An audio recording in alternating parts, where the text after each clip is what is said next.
আমরা এতক্ষণ যে অভিজ্ঞতা শ্রবণ করলাম তারই সারাংশ আপনাদের কাছে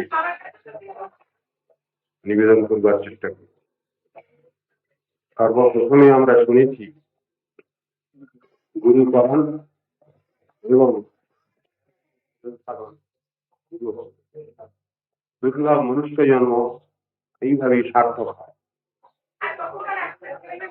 দ্বিতীয় বক্তার মুখে শ্রবণ করলাম তিনি চৈতন্য মহাপ্রভুর আবির্ভাবের দেশের পূর্বাবস্থা, চৈতন্য মহাপ্রভু জগৎকে কি দান করেছে, নাম প্রেম প্রদান করতে শুরু করতেন। তৃতীয় বক্তা আমার পূজ্যপাদ জনার্দন মহারাজ, তিনি যা বলেছেন তাতে সেই নাম তার স্বরূপ কি, সেই স্বরূপ সম্বন্ধে তিনি ব্যাখ্যা আরম্ভ করেছেন। তাতে সপ্তজিহ্ব যে নাম সংকীর্তন যোগ্য, সেটা কিভাবে সেই নামের মহিমা মাহাত্ম্য প্রচারিত হয়েছে এবং বিশেষ আধারে বিশেষ ক্ষেত্রে সেই নাম তার স্বরূপ কাজ করে, সেই নিয়ে আলোচনা করি। এখন কথা হচ্ছে, নাম তো করবো আমরা, নাম করবার যেসব বাধা বিপত্তি গুলো আছে এইগুলো আলোচনার বিষয়। তিনি মুখ্যাঙ্গ আলোচনা করেছেন। এখন গৌণ ভাবটা আমাকে কিছুটা বুঝতে হয়, যেটা অবশ্য প্রয়োজন। ঠিকভাবে নাম করতে গেলে নামের স্বরূপটি যদি আমাদের লাভ করতে হয়, তাহলে যেটা প্রয়োজন আছে, যে দৃষ্টান্তগুলো রয়েছে আমাদের, সেগুলো বর্জন করেই নাম করার দরকার। এতন নির্বিদ্যমানানাম ইচ্ছতাম অকুতো ভয়ম যোগিনাম নৃপনির্ণীতম হরের নামানুকীর্তন। রাজাকে উপদেশ করছেন নারদ ঋষি, যোগিনাম নৃপনির্ণীতম, আর বলছেন কি, নির্বিদ্যমানানা, সংসারে যাদের নির্বেদ এসেছে সেই ব্যক্তিদের পক্ষে ব্যবস্থা, বা নির্বেদ আকাঙ্ক্ষী ব্যক্তি যারা, সংসারটা যাদের ভালো লাগছে না, সংসারে আমরা খেয়ে থেকে করে বেশ চলছি, বেশ আছি তো, ভালো আছি, খারাপ, এই ধারণা আজকাল অনেকে দেওয়ার চেষ্টা করছে। দুনিয়ার সব অনেক নেতৃস্থানীয় ব্যক্তি তারা এই কথা বলছেন, বলছেন এখানে তো কোনো দুঃখের কথা নাই। ভাগবতের ভিতরে যেখানে বলছেন তস্মাদিদং জগৎ অশেষম সৎস্বরূপম স্বপ্নাহমস্তদিশনং কুরু দুঃখ দুঃখম, সেখানে তথাকথিত নেতৃবৃন্দ তারা বুঝাচ্ছেন যে এখানে দুঃখের কিছু নেই, সবই সুখ, সুখ শান্তি এখানে আমরা পাবো, এই কথা তারা বুঝাচ্ছে। মনি ঋষিগণ, এমনকি স্বয়ং ভগবান, তিনি কি জগৎজীবকে ভুল শিক্ষা দিয়েছেন, ভুল কথা বলেছেন? দুঃখ দিয়ে গড়া এই সংসার, অনিত্য এটা সংসার, ভুল বলেননি, ঠিকই বলেছেন। বুঝতে ভুল হচ্ছে আমাদের। এতন নির্বিদ্যমানানা, নির্বেদ যারা লাভ করতে চাই, সংসারের প্রাকৃত ভোগ বাসনা থেকে যারা দূরে থাকতে চাই, সেই রকম ধরনের ইচ্ছুক ব্যক্তি তারা নামাত্রায় অবশ্যই করবেন। অকুত ভয় হবে, তাদের ভয়ের কোনো সম্ভাবনা থাকবে না। ভয় তো অনেক রকমের আমাদের সংসারে, জীবনে প্রতি মুহূর্তে আমাদের ভয়। কে ভাগ বসিয়ে দেবে সে ভয়, ভূতের ভয়, প্রেতের ভয়, প্রতি পদে পদেই বিপত্তি হয় সংসার। তো অকুত ভয় কি করে হওয়া যায়? ভগবানের নাম আশ্রয় করলে, কৃষ্ণ নাম আশ্রয় করলে। নাম আশ্রয় বলতে নাম শব্দে আপনারা অন্য কিছু বুঝবেন না। নাম শব্দে অনেকে অনেক রকম ব্যাখ্যা দিচ্ছেন আজকাল। যেমন পূজ্যবাবু মহারাজ কাল বলেছেন, শিব কালী কৃষ্ণ বিষ্ণু সব এক করে দেওয়া হচ্ছে আজকাল। হরিনাম করতে গেলে যে দশাপরাধের বিচার আছে, নামাপরাধের বিচার আছে, তার মধ্যে বেশ পরিষ্কার ভাবেই বলা হয়েছে শিবস্য শ্রীবিষ্ণুর গুণ, শিবস্য শ্রীবিষ্ণুর গুণনামাদি সকলম কিয়া ভিন্নং পশ্যেৎ খলু হরিনাম অহিত করা। তাহলে সেখানে অন্যান্য আধিকারিক দেব দেবীর নামের সঙ্গে কৃষ্ণ নামকে সমান জ্ঞান করো না। সমান জ্ঞান করলে তাহলে নাম হবে না, ঠিক ঠিক ভাবে নাম উচ্চারিত হবে, অপরাধ। এই শিক্ষাটা তো আমাদের মেনে নিতে হচ্ছে। যদি নাম করতে চাই তাহলে এই নিষেধ নামাটাও তো আমাদের মেনে নিতে হয়। অন্য দেবীর সঙ্গে নামকে সমান জ্ঞান করতে না, সব সমান মশায়, যে কোনো নাম করলেই হবে ভুল কর। হরে কৃষ্ণ কৃষ্ণ কৃষ্ণ হরে হরে, রাম হরে রাম রাম রাম হরে হরে, এই শ্লোক শাস্ত্রে প্রচারিত হয়েছে। এটা কোনো মানুষ লেখেন নিয়ে না, উপনিষদের নাম, উপনিষদে ব্যক্ত হয়েছে নাম। হরে কৃষ্ণ সবই সম্বোধনের পদগুলো রসাত্মক নাম। কিন্তু এই নামের অনুকরণ করে আজকাল অনেকেই শিবকালী শিবকালী, কালিকালী, শিব শিব করে যাচ্ছেন। বহু রকমের নাম সব সৃষ্টি হচ্ছে আজকাল, নতুন নতুন ব্যবস্থা। সবই ভগবান আমাদের কল্যাণ চিন্তা করতে পারেননি। ত্রিকালজ্ঞ মুনি ঋষিগণ আমাদের কল্যাণ চিন্তা করতে পারেন নাই। স্বয়ং নারায়ণ, ব্যাস নারায়ণাশ্রয় কৃষ্ণদ্বৈপায়ন বেদব্যাস, তিনি আমাদের কল্যাণ চিন্তা করতে পারেন নাই। এখন তো নতুন ব্যবস্থাদাতা সব সমাজে দেখা যায়। অকুত ভয় হতে পারবো না আমরা যদি আমরা শাস্ত্রের বিধিনিষেধ ঠিকভাবে গ্রহণ না করি।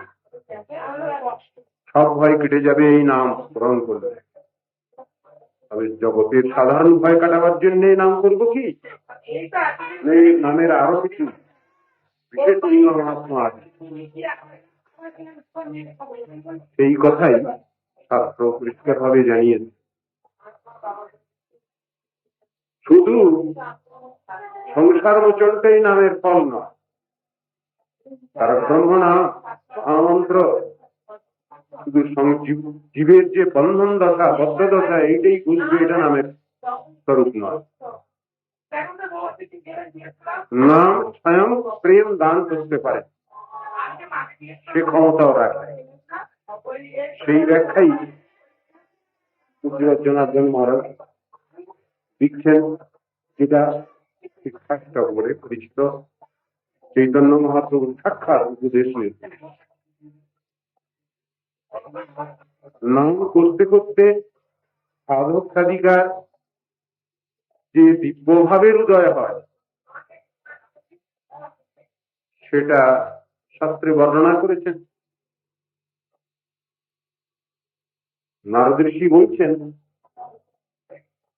এবং ব্রতস্য প্রিয় নাম কীর্তিয়া জাতানুরাগ দ্রুতচিত্ত উচ্চৈ অসত্তথ রোদিতি রৌতি গায়তি উন্মাদবান মৃত্যুরি লোকবাচ্য। তাহলে সেই নাম গ্রহণ করতে করতে এসব লক্ষণগুলো আসবে। প্রিয় ভগবানের নাম উচ্চারণ করতে করতে তার প্রপাত হবে। কখনো তিনি আসবেন, কখনো তিনি কাঁদবেন, উদ্দণ্ড নৃত্য কীর্তন করবেন, কোন উপলজ্জা অপেক্ষা থাকবে না তার। এই ভাবগুলো আসে। যতক্ষণ পর্যন্ত সেই ভাবের উদয় না হচ্ছে ততক্ষণ পর্যন্ত নাম সুষ্ঠুভাবে উদয়, নাম ঠিক ফুর্তি লাভ করছে না, নাম ঠিক গ্রহণ করা হচ্ছে। এটাই প্রমাণ। নেত্রে জলম গাত্রবিহেষু অর্থাৎ লক্ষণ বলছেন, নাম যিনি ঠিক ঠিক গ্রহণ করবেন তার এই লক্ষণ আছে। এইটা বুঝাবার জন্য স্বয়ং শ্রী চৈতন্য মহাপ্রভু তিনি বলছেন তদস্মকারম হৃদয়মতীতৎকৃচ্ছমানৈ হরিনামদেব নমে প্রেমবন্ধস্বি তরাপে মে হর তন্নামি সৌভাগ্যবরং প্রকাশিত। মহাপ্রভু জগৎগুরু, লোকশিক্ষক, ত্রিলোকগুরু, জগৎগুরুকে তিনি শিক্ষা বিস্তার করছেন কিভাবে নাম করতে হবে। তো বলছেন আমার চিত্ত অতিশয় কঠোর প্রস্তরব, আমি যে ক্রন্দন করছি আমি নিজের সৌভাগ্য প্রকাশ করবার জন্যই আমি ক্রন্দন করছি। ভগবানের নাম করে সত্যিই তাকে ভালোবেসে যদি নাম করি সেটা তো আমার হচ্ছে না। স্বয়ং যিনি কৃষ্ণ, তিনি কৃষ্ণ নাম কি করে করতে হবে জগৎকে শিক্ষা দিচ্ছেন, দৈন্য মুখে এই কথা জ্ঞাপন করছে, তা নাহলে জগতের লোক নেবে না। শাস্ত্র আলোচনা করলে দেখছি আমরা চৈতন্য মহাপ্রভুর যে অবদান ওই নামের মাধ্যমে আছে। যে রূপে লইলে নাম প্রেম জয়, ঠিক সেই ভাবছি আমাদের চাই, সেই তরিকা প্রসিডিওর নিয়ে আমাদের চলতে হবে, তাহলে আমাদের কল্যাণ। নাম তো অনেকেই করছেন, অনেকেই করছি আমরা, কিন্তু শাস্ত্রের যে বিধি নিষেধ রয়েছে সেগুলোকেও যথাযথভাবে পালন করলে করে তবে আমাদের কল্যাণ। আর শাস্ত্রের বিধি নিষেধকে উল্লঙ্ঘন করে যদি মনে করি আমরা কিছু করতে পারবো, তা হবে না।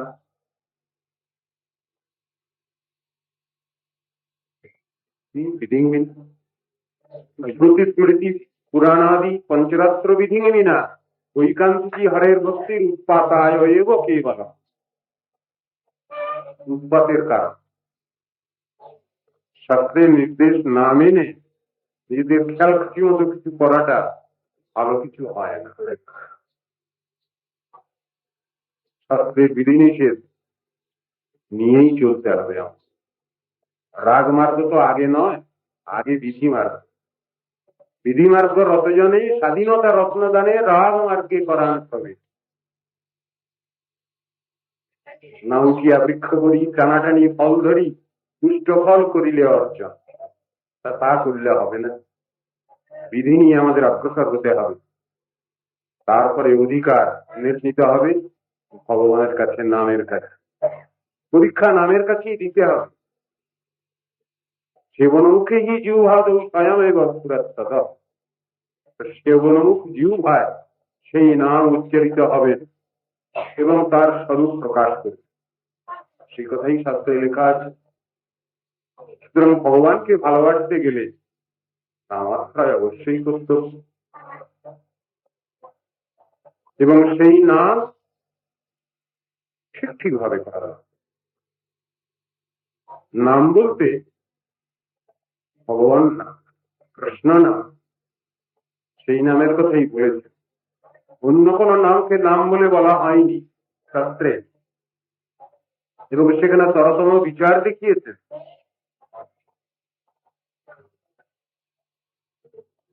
সে কথা শাস্ত্রে রয়েছে।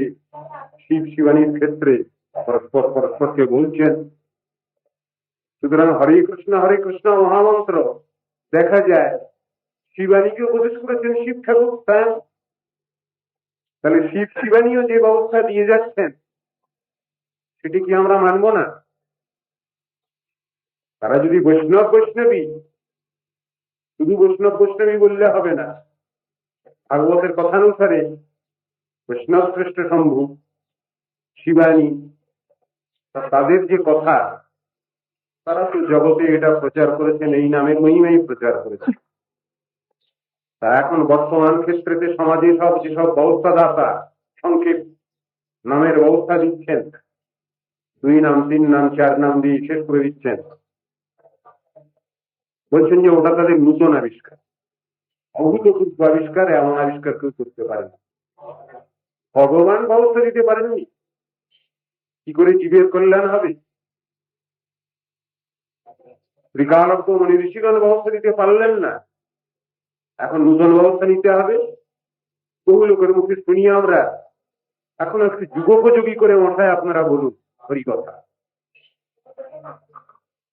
যুগোপযোগী করে। তাদের মাথায় ঢোকে না কিছু, তারা শাস্ত্র গ্রন্থ কোনোদিন পড়েননি, আরো ধারেন না। শাস্ত্রতে যে কথাগুলো বলা আছে সেগুলোই তো যুগোপযোগী করে বলা আছে।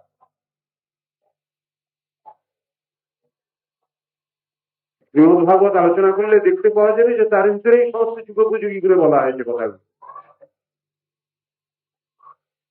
নানাতন্ত্র বিধানে না কলমপি তথা শ্রেণু। তাহলে অন্যান্য যুগে যে সমস্ত বিধিবিধান গুলো দিয়েছেন, কলিকালে কিরকম কি হবে সেগুলো শোনো। আসন বর্ণাত প্রয়োজ্য গৃহ্ণত অনুযুগম কেন শুক্ল রক্ত তথাপিত ইদানি কৃষ্ণতার মতো। তার সমস্ত যুগের কথাগুলো ভগবান যেভাবে যেভাবে আবির্ভূত হয়েছেন সব বললেন, এবং আমাদের কল্যাণ চিন্তা শাস্ত্র করেছেন, সেই অনুসারিত ব্যবস্থা রয়েছে। যুগোপযোগী করেই বলা হয়েছে, আবার নতুন করে কি বলতে হবে। একজন বক্তা তিনি বলেছেন যে অন্যান্য যুগে যে সমস্ত ব্যবস্থা ছিল, কলিকালে অন্যরকম ব্যবস্থা।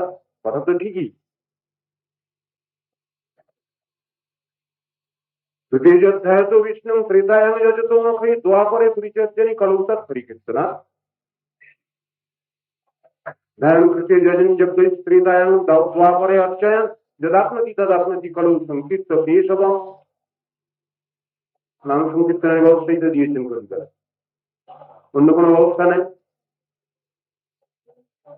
সৌনকাদি 60,000 ঋষিগণ সভায় রয়েছেন, এখানে এই সভায় 1,000 আছেন আপনারা, কিন্তু 60,000 ঋষিগণের সভা, তারা বোকা নন, তত্ত্বজ্ঞ ব্যক্তি সব। ভাগবত কথা সনাতন ধর্ম সভায় সেখানে তারা হাজির হয়েছেন, তারা শুনছেন। জানা থাকা সত্ত্বেও শুনতে হবে, কেন? অনুশীলন, এটা অভ্যাস যোগ।